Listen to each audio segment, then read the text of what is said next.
So today's topic is the uveal tract, and you know that there are three different major structures of the eyeball which make the uveal tract.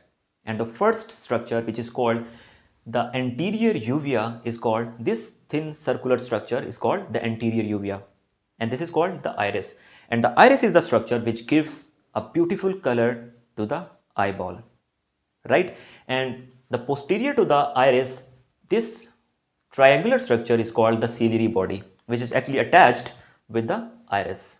And if we go further, and this ciliary body, I must say, this ciliary body is called the intermediate uvea, right? And if you go posterior to the ciliary body, this structure which is in the red marker, this is called the choroid. And all these three structures are pigmentary structures. These are vascular, mostly vascular structures. So that's why the uveal tract is also called the vascular structure, the pigmentary structures, right? So in this video, we are going to learn about the anatomy and physiology of the anterior uvea, which is called the iris, right? And you know that the word iris is actually a Greek word, which means the goddess of the rainbow, Indradhanush ki Devi, right? Because the iris has different colors. Actually, the iris is the structure which gives different beautiful colors to the eyeball. So someone has the blue eyes, someone has green, someone has, you can say, brown, black. So this color is actually the color of the iris, right? You know that the iris is actually the movable diaphragm which can move, which can constrict, which can dilate, right? So this is a movable diaphragm, and this is actually the lateral view of the eyeball, you can see here. So this thin circular structure is called the iris, and between the iris, a thin aperture, a blackish aperture, I must say, this is called the pupil.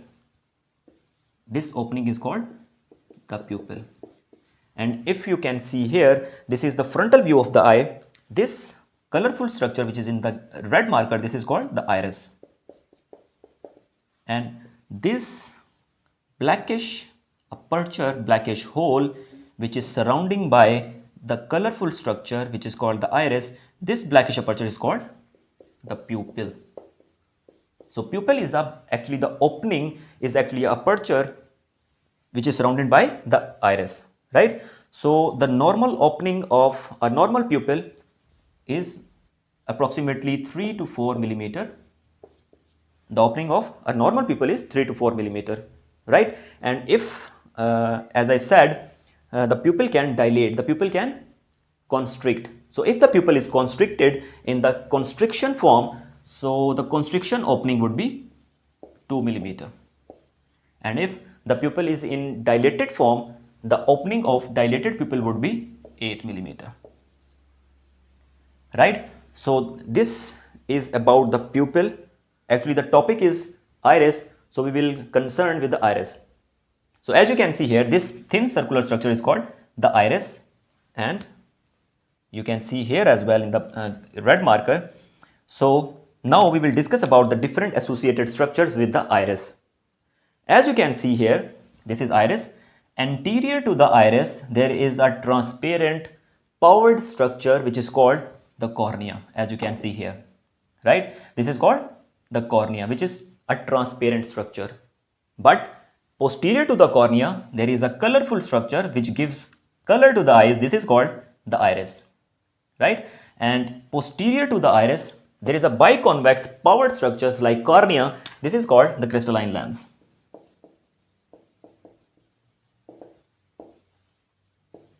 So anterior to the iris, there is cornea. Posterior to the iris, there is crystalline lens. And the iris is actually attached, firmly attached with this triangular structure which is called the ciliary body, right? Which is actually the second part of the uveal tract. As you can see here as well, this is ciliary body, and ciliary body is attached with the iris, or you can say the iris is attached with the ciliary body. So here are some associated structures with the iris. Anterior, cornea. Posterior, if you come posterior to the iris, there is crystalline lens, and which is attached with the iris is called the ciliary body. So now we are going to learn about the different parts of the iris, right? So first of all, we have to recall some concept of the retina The link is in the description about the retina. As you know that the retina has two major layers. The first one is called the pigmented layer, which is called the retinal pigmented epithelium. And the second one is neuronal layer, which is called the neurosensory retina. These are two major layers of the retina.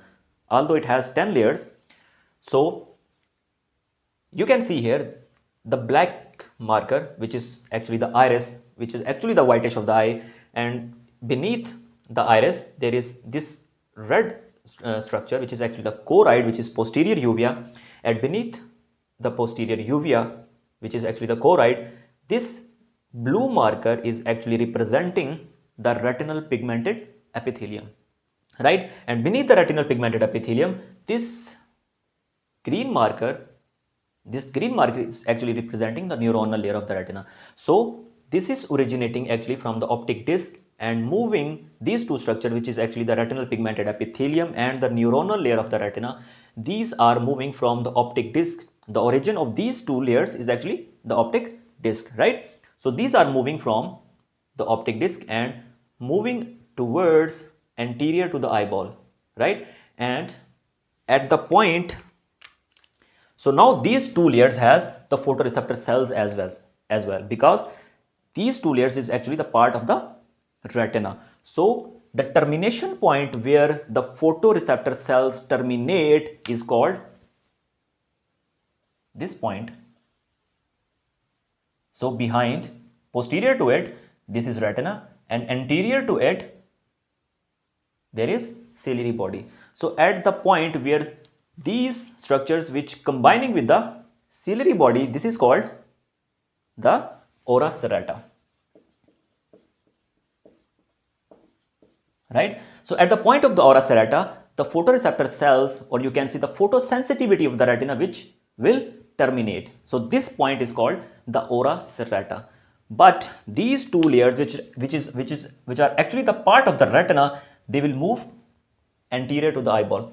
So anterior to the ora serrata, the two layers of these two epitheliums are moving towards the anterior of the eye, right? So you can see here, they are moving around to the posterior to the ciliary body and the iris as well.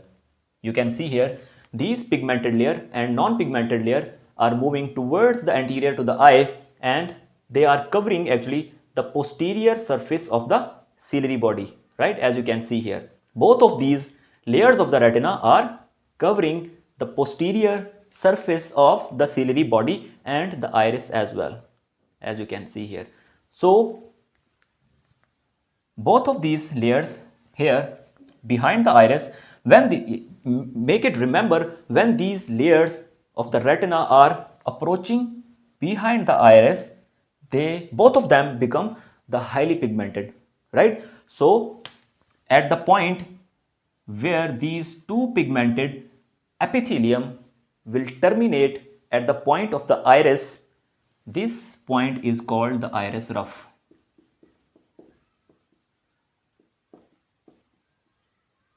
right? So this point is called the iris rough, and these are actually terminating at the pupillary margin, right? So this point where these two layers which are actually highly pigmented terminate at the pupillary margin, this point of iris is called, this darker point is called the iris rough, right? And now we will discuss about the further parts of the iris. As we can see here, the frontal view of the eye, this is called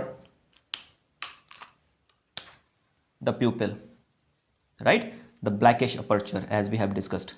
So this blackish aperture is called the pupil, and these lines are actually the pupillary margin. I will write it here, pupillary margin, right? These lines are called the pupillary margins, the edges of the pupil. And if we move 1.5 millimeter away from the pupillary margin, there is a ridge like structure. If I move from pupillary margin 1.5 millimeter from the pupillary margin, so here there would be a ridge, and this ridge is called the collarate. Collarete, the iris collarate, and it is also called the iris frill, frill. So I will repeat, if we move 1.5 millimeter away from the pupillary margin, there is a ridge like structure which is called the iris collarate or iris frill. Now again, the area between the pupillary margin and the collarate, the area between these two structures, between the pupillary margin and the iris collarate or iris frill, the area between which I am mentioning with this blue marker, this area is called the pupillary area.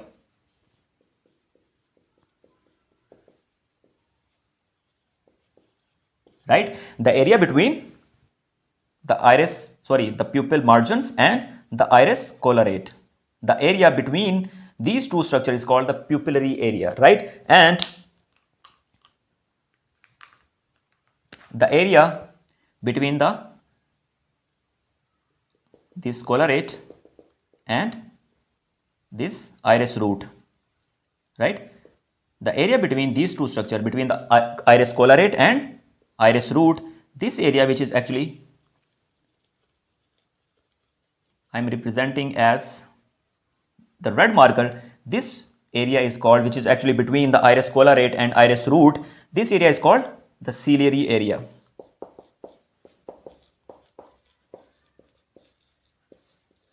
Right? So I can repeat it again.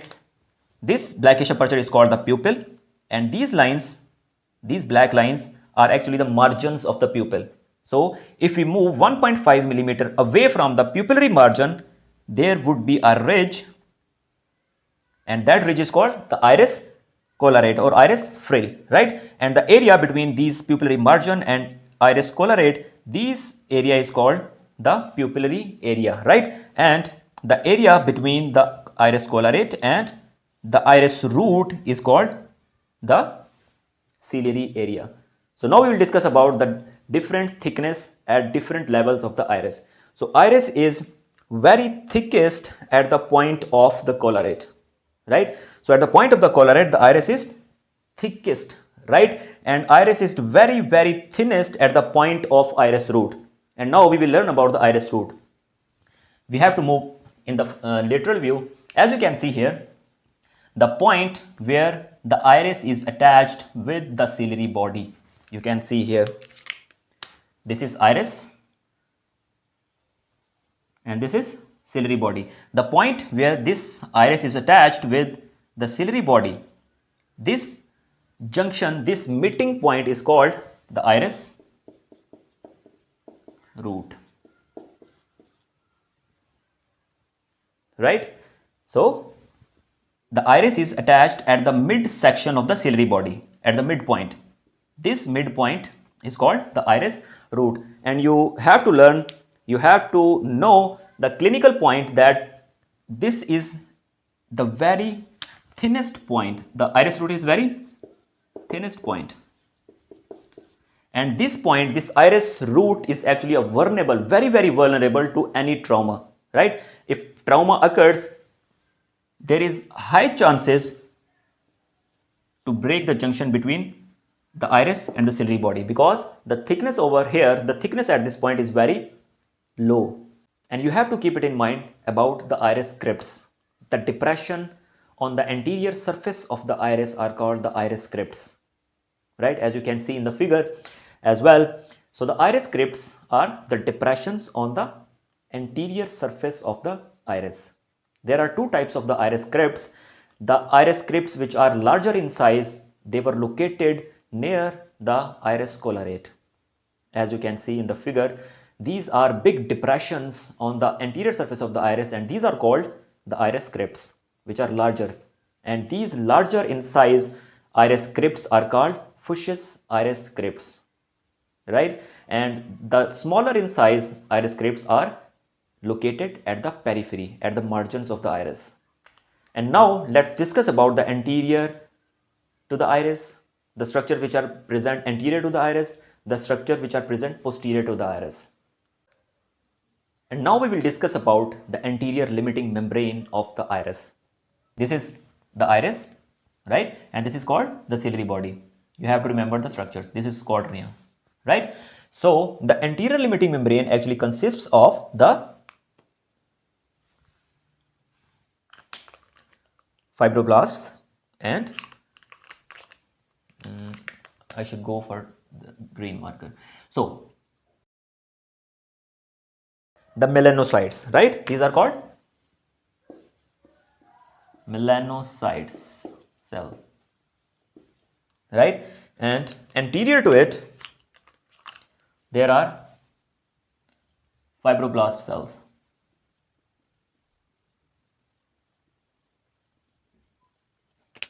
So the anterior limiting membrane is actually consists of two types of the cells, and the cells which are in the blue marker, these are called the fibroblasts. Fibroblast cells, right? And beneath the fibroblast cells, there are the melanocytes, which actually give the color to the iris, and these are called the melanocytes. And both of these cells will make a meshwork of the cells, right? So this is called the anterior limiting membrane, right, which consists of fibroblasts and melanocytes. And between these fibroblasts cells, melanocytes are actually embedded between these melanocytes, right? So these two cells will make anterior limiting membrane. And this anterior limiting membrane is actually the anterior most condensation of the ciliary stroma, the iris stroma, sorry, right? And now we will discuss about the iris stroma. So the iris stroma is actually consists of the main bulk of the iris tissues. Major tissues of the iris are in the iris stroma. You can say the different muscles of the iris, the muscles which are actually helpful in constriction and dilation of the pupil.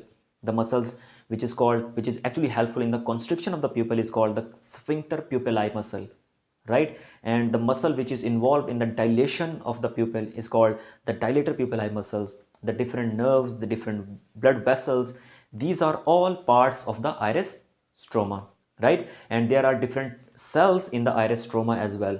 There are pigmented cells, which are actually the melanocytes are pigmented cells in the iris stroma, and there are some non-pigmented cells as well, and these are called the macrophages, mast cells, fibroblasts, lymphocytes. These are all non-pigmented cells in the iris stroma, right? And now we will discuss about the different muscles of the iris, right? There are two muscles which we have discussed as the sphincter pupillae, which is actually helpful in the constriction of the pupil, right? And the dilator pupillae, which is actually helpful in the dilation of the pupil, right? And now we will discuss about the muscles and nerve supply to these muscles.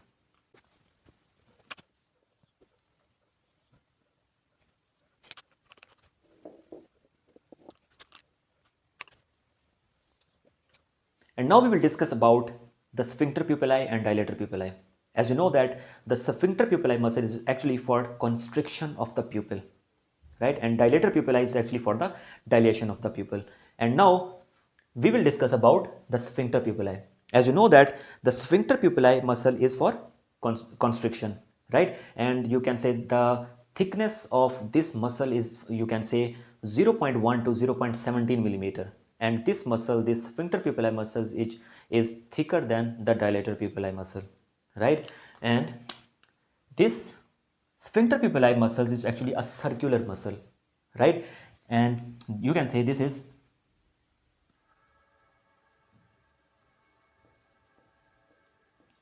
are actually the fibers of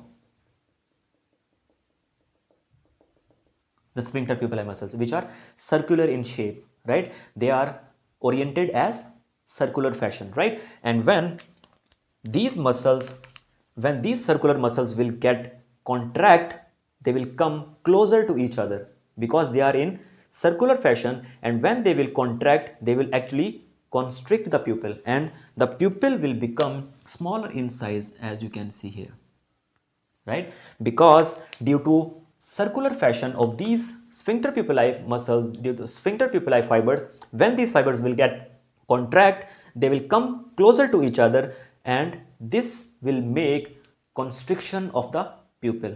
And these sphincter pupillae muscles is actually innervated by the parasympathetic fibers. And now we will discuss about the dilator pupillae muscle.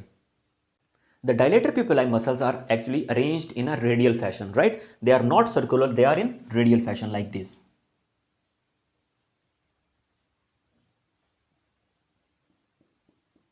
They are radial fibers. And when these radial fibers will contract, when these radial fibers, which are not actually circular, which are radial in fashion, they are oriented as radial. When these radial fibers are contract, they will come close to each other, and when they contract, they will actually dilate the pupil, and the size of the pupil will get increased, and the contraction of these radial fibers of the dilator pupillae will make the pupil dilated. So this is called the dilator pupillae. And this dilator pupillae is innervated by the sympathetic fibers. And now we will discuss about the nerve supply to these muscles. The sphincter pupillae is actually innervated by the parasympathetic fibers of the third nerve, right? This is central nervous system, you can see here, and the fibers, the parasympathetic fibers, are actually originate from the Edinger-Westphal nucleus. And you know that the Edinger-Westphal nucleus is actually the nucleus of the third nerve, right? And this Edinger-Westphal nucleus is actually present in the midbrain. So this is midbrain, you can see here. So here it is the Edinger-Westphal nucleus, which is actually nucleus of the third nerve. So the preganglionic fibers, which are actually the parasympathetic fibers, are coming from the Edinger-Westphal nucleus, right? And they will relay, they will terminate in the, these preganglionic fibers will terminate in a ganglion which is called the ciliary ganglion, which is called the ciliary ganglion. Ganglion is actually which has many neurons. The clusters of neurons is called the ganglion, right? In a simple way. So the parasympathetic fibers, the preganglionic parasympathetic fibers, are actually coming from the midbrain, the Edinger-Westphal nucleus of the midbrain, which is actually the nucleus of the third nerve, right?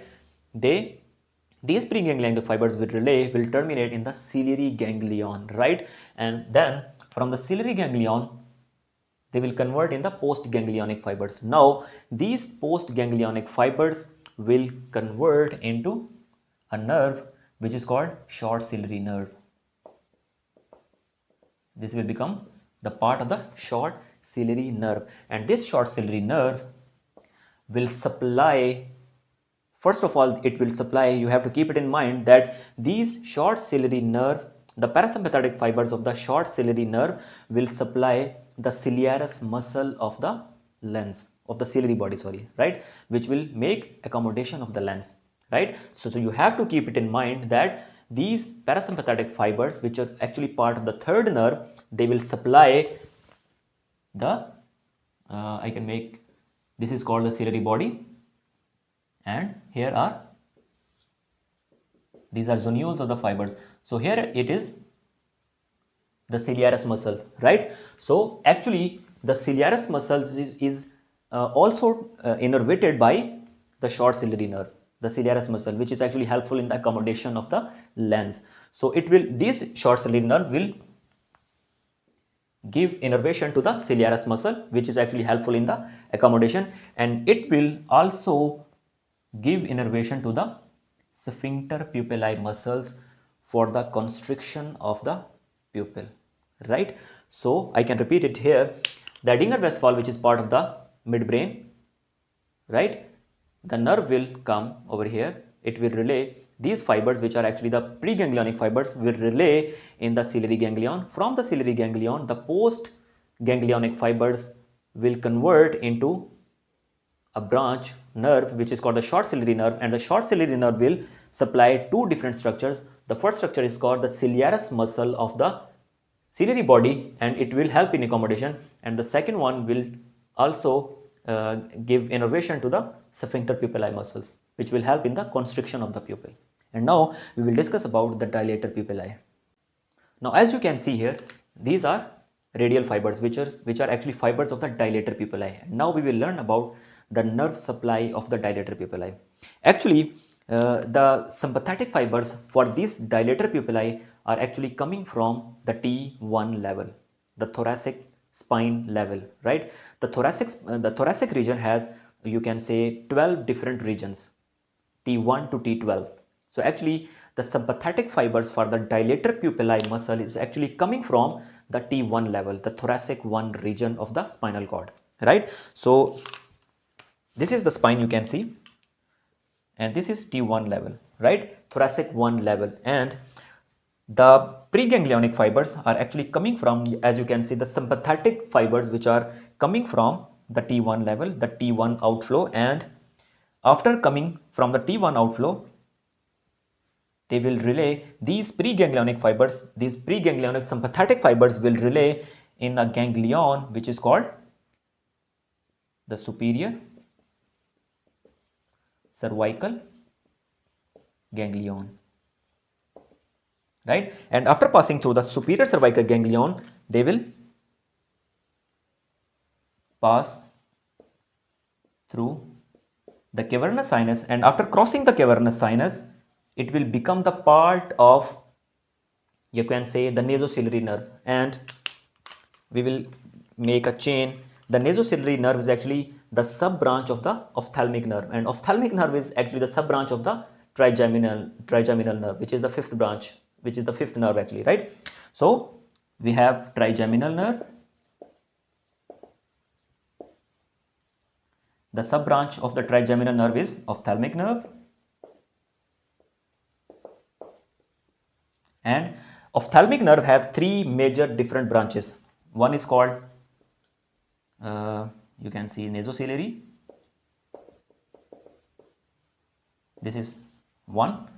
Number two is lacrimal nerve, and number three is frontal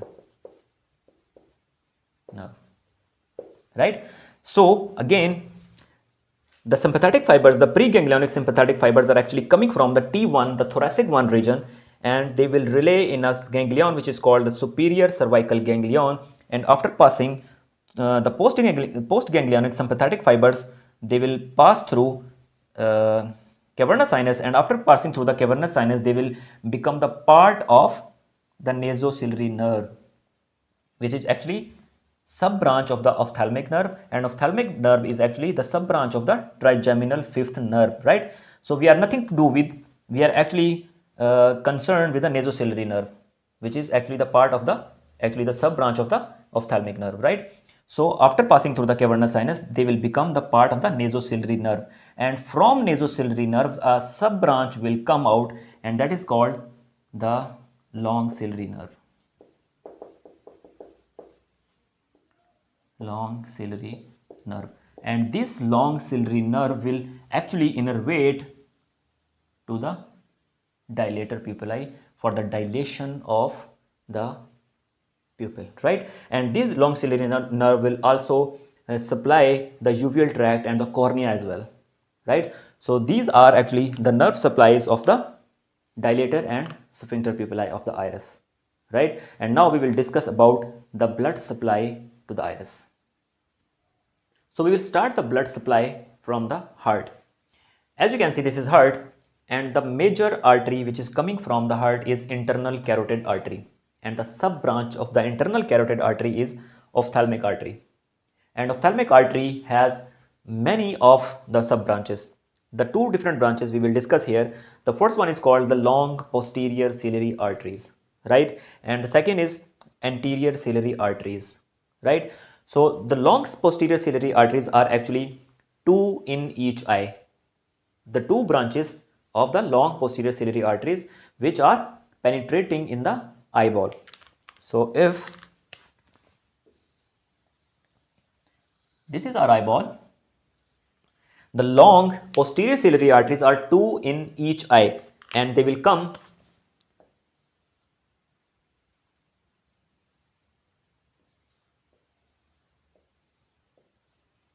from the left and from the right, right? So there are two long posterior ciliary arteries, right? And they will penetrate from left and right of the one eye, right? These are long posterior ciliary arteries. And then another branch,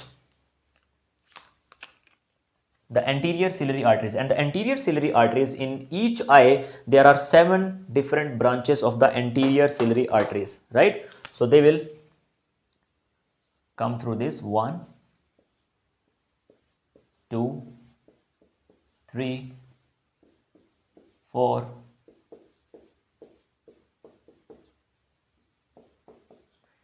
they are 7 in numbers, right? The anterior ciliary arteries. And combinedly, these all together, they will make a major ring of the arteries at the iris root over here.